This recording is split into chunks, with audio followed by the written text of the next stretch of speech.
Cette vidéo, je vous propose de voir comment gérer la liste des utilisateurs, appelée ici liste des personnels. Pour cela, en tant qu'administrateur, je vais aller sur Info établissement et ensuite sur liste des personnels.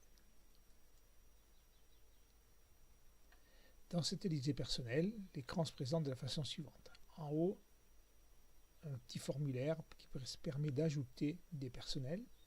Dessous, ici, les personnels administrateurs.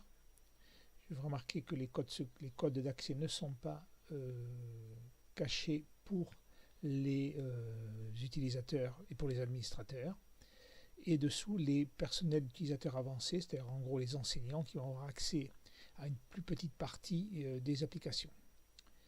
Pour vous donner un petit exemple, dans la partie ici Astoria, vous avez ici Astoria et vous l'avez également dans les utilisateurs avancés.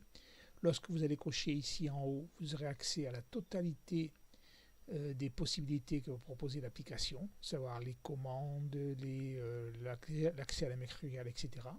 Ici, par contre, si vous donnez l'accès aux professeurs, ils auront un accès limité puisqu'ils sont dans la catégorie utilisateur avancé et pas administrateur. Ils vont pouvoir faire des bonnes sorties, par exemple, mais pas du tout gérer ni la mercuriale ni les bonnes commandes. Donc, ce sont des applications qui sont un tout petit peu différentes en fonction des accès. Bien, donc on va commencer par ajouter un utilisateur. On va d'abord choisir le lycée. Alors si vous n'avez qu'un seul lycée sur l'application, ce sera beaucoup plus simple. Je vais donner un nom, donc ici je vais être très simple, je vais donner 2A ou 3A en nom, 3A en prénom, ça va me permettre de les retrouver en haut de liste. L'identifiant, vous le mettez ici, et le mot de passe, vous le mettez ici. Ce sont des mots de passe et des identifiants à la limite entre guillemets provisoires, puisque une fois que la personne se sera loguée avec cet identifiant provisoire, il pourra gérer son mot de passe et son identifiant. Le niveau, ici je vais mettre un administrateur et je vais ajouter l'utilisateur. Je vais valider l'ajout et vous voyez qu'il apparaît ici dans la liste. Pour le moment, il n'a accès à rien de particulier. C'est-à-dire, lorsqu'il va ouvrir et qu'il va être sur cet écran-là, il ne verra apparaître aucune icône si vous ne lui donnez pas de droit. Donc, je vais ici lui donner des droits à cet administrateur sur la possibilité de faire des modifications sur l'info établissement. Donc, je clique dessus, la petite case se colore et automatiquement, l'icône apparaîtra sur son profil. Le conseil d'administration, je ne mets rien. Je lui propose d'aller sur la gestion et l'état des lieux, pourquoi pas, le restaurant et la paix. Voilà. Donc, maintenant, si je me logue en tant que AAA, automatiquement, je vais voir apparaître ces différentes choses-là au niveau d'écran. Donc, c'est ce que je vais faire. Je vais fermer cet écran.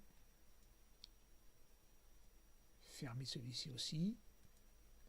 Je vais revenir ici sur l'accès administrateur. Donc je suis logué en tant que AAA. Et donc le mot de passe, j'avais mis la même chose. Et je me connecte. Voilà, je vois apparaître simplement les icônes à laquelle je donne des droits. Celui-ci disparaîtra dans le sens où c'est une icône sur mon application de test. Bien, on va aller donc maintenant sur ces infos établissements, on va revenir puisqu'il a lui aussi le droit, puisque j'y ai donné les droits, d'aller sur la liste des personnels. Vous voyez, ici la couleur est un tout petit peu différente, tout simplement parce que dans son profil, cette personne-là, si je vais dans le profil, il avait choisi une couleur d'écran verte, mais on peut le mettre en bleu, et à ce moment-là, je mets à jour, et on reviendra dans des couleurs bleues. Il y a plusieurs possibilités, vous voyez, bleu, jaune, gris, orange, violet, jaune, etc. Donc il y a quand même pas mal de possibilités. Je reviens dans le bleu pour donner une cohérence à la démonstration. Voilà, je retourne et je reviens sur mes infos établissements. Donc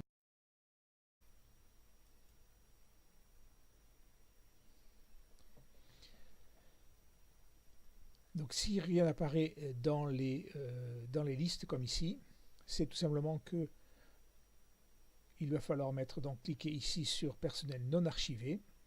Là, va apparaître la totalité des personnels archivés. Et là, vous avez des personnels archivés lorsqu'on aura désarchivé ou modifié un personnel. Donc ici, je suis dans les non archivés. On a bien le A. J'ai donné tous ces droits et c'est terminé. Maintenant, si sur la liste de tous les administrateurs, je veux donner les droits à tout le monde, par exemple sur les mini-stages, je vais cliquer ici, sur la petite verte, et à ce moment-là, la totalité de la colonne aura des accès. Pareil, ici, si je veux enlever les droits à tout le monde et supprimer les icônes de mini-stage, j'enlève l'icône.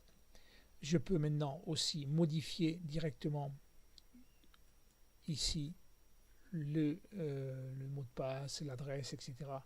Même le fait qu'il soit administrateur, le faire passer en visiteur avancé, et ensuite on met à jour. Là, je vais revenir sans modifier. Et je peux carrément supprimer la personne, enfin supprimer le nom de la personne. Je vais cliquer ici. Il va me proposer un écran en disant voilà, attention, cette personne-là, elle est impliquée dans les fiches techniques, dans les projets, dans les commandes, etc.